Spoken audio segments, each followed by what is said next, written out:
ganda. Pagmasdan mo, kaibigan ko. Dalawang bundok ang nakatanaw sa magandang lawa ng Sampaloc Lake sa oras na ito. Ngunit ang pinakamaganda rito, ang araw kung saan pinagdidiwang ang araw ng mga ina. Matigas man ang tuhod at ito'y lalambot-lambot, pero maraming nagmamahal sa iyo simula pa nang ikay maging nanay. Ibang klase ang kilay. Kita mo naman. Guhit na natin tiray, pinagmamalaki ng lubusan.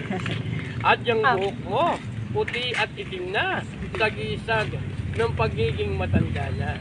Pero sa kabila ng lahat ng ito, ay may ngiting may gandang pagmasdan, gaya ng tanawing kaya'y ating nakikita. Ang dalawang baba mo, sagisag ng pagiging mahilig mo pa rin kumain, kaibigan ko. Pero sa kabila nito, nanay, o inay, o mami, mamita, happy Mother's sa iyo. Pagpalain ka ng dakilang Panginoon dahil alam ko na mga mahal o mahal ng Panginoon ang mga maming tulad mo.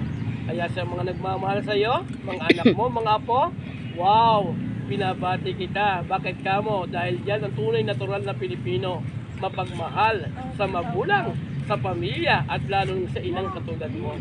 Kunin ko nga po ang inyong kamay kanan para mag-bless po sa inyo.